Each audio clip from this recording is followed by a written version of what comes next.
Salut à tous. Aujourd'hui, on s'attaque au formulaire de physique-chimie. Alors non, ce n'est pas juste une liste de formules à mémoriser. Voyez-le plutôt comme une sorte de carte, une carte pour explorer les grandes lois qui régissent notre monde. Bon, d'accord. Un document comme ça peut faire un peu peur à première vue, on est d'accord. Mais pas de panique, on va le découper en 4 grands domaines pour que tout devienne beaucoup plus clair et accessible. Allez, c'est parti, on y va. On commence donc avec notre premier pilier, la chimie. C'est la science qui s'intéresse à quoi? Eh bien, à la matière, à comment elle se transforme. En gros, comment les choses se créent, se défont et interagissent entre elles au niveau des atomes et des molécules. Dans cette partie, il y a vraiment de tout. Ça va des réactions qu'on trouve dans une simple pile aux équilibres acide-base. Mais pour vraiment saisir l'essentiel, on va se focaliser sur deux concepts qui sont absolument fondamentaux. Ah, le fameux TH. Ce n'est pas juste une équation abstraite, hein. C'est l'échelle universelle qui nous permet de mesurer l'acidité d'une solution.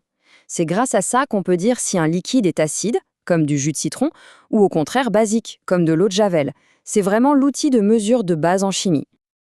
Et là, hop, on change complètement d'échelle avec la décroissance radioactive. Cette formule, elle nous permet de prédire combien de noyaux radioactifs il restera dans un échantillon après un certain temps. C'est le principe incroyable qui se cache derrière la datation au carbone 14, par exemple. Fascinant, non? Allez, on enchaîne avec le deuxième gros morceau, la mécanique. Ici, l'objectif est simple, définir et surtout prédire comment les objets bougent. Et ça marche aussi bien pour une planète qui tourne autour du Soleil que pour une simple balle qui tombe par terre. Ce qu'il faut bien voir ici, c'est que la mécanique, ça fait le pont entre les forces, qui sont la cause du mouvement, et l'énergie, qui en est la mesure. Justement, allons voir la relation centrale qui unit ces deux concepts.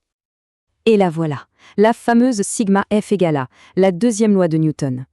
C'est sans doute l'une des équations les plus célèbres de toute la physique. La force, c'est la masse multipliée par l'accélération. C'est la pierre angulaire de toute la mécanique classique. C'est elle qui explique comment un objet se met en mouvement quand on le pousse. Tout part de là.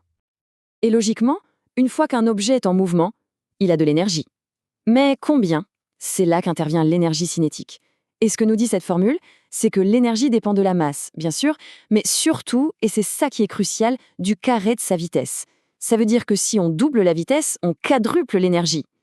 Troisième chapitre. On a vu la matière, on a vu le mouvement. Il est temps de s'intéresser à l'énergie elle-même avec la thermodynamique. C'est la science de l'énergie sous toutes ses formes, que ce soit la chaleur ou le travail. Elle établit les lois fondamentales qui gouvernent tout ça. En fait, on pourrait voir cette section comme le mode d'emploi de l'énergie. Des gaz qui se dilatent dans un moteur, aux échanges de chaleur entre deux objets, les principes de la thermodynamique sont absolument partout. Ici, on a un grand classique, la loi des gaz parfaits. C'est une relation juste essentielle qui connecte la pression, le volume et la température pour un gaz. C'est un outil incroyablement puissant pour comprendre le comportement de plein de systèmes, de l'atmosphère terrestre à un moteur de voiture. Et là, on touche à quelque chose de profond. Le premier principe de la thermodynamique. L'équation a l'air toute simple, mais l'idée derrière est immense. C'est la conservation de l'énergie. L'énergie interne d'un système ne peut changer que si on lui fournit du travail ou de la chaleur. C'est la fameuse phrase « rien ne se perd, rien ne se crée, tout se transforme ». On arrive à notre quatrième et dernier grand domaine, les ondes et les signaux.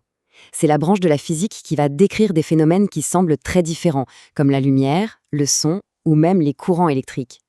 Si on jette un œil rapide, on voit qu'on parle de plein de sujets différents. Mais leurs points communs, ils peuvent tous être décrits par la physique des ondes, qui, en fait, étudie simplement comment une perturbation se propage. Ces deux schémas sont parfaits pour illustrer deux comportements typiques des ondes. D'un côté, la diffraction, c'est cette capacité un peu folle qu'a une onde à contourner un obstacle. De l'autre, les interférences, c'est ce qui se passe quand deux ondes se rencontrent, soit elles s'additionnent et s'amplifient, soit au contraire, elles peuvent s'annuler. Et pour finir, en beauté, une formule qui a littéralement tout changé. E égale H nu. Ça, c'est l'effet photoélectrique. Ce n'est pas juste une formule qui a valu un prix Nobel à Einstein. Non, c'est ce qui a ouvert les portes de la mécanique quantique. L'idée que l'énergie d'un grain de lumière, un photon, est directement liée à sa fréquence, c'était tout simplement révolutionnaire. Donc pour résumer, ce formulaire n'a rien d'une liste chaotique. C'est une véritable boîte à outils, parfaitement organisée en 4 grands compartiments.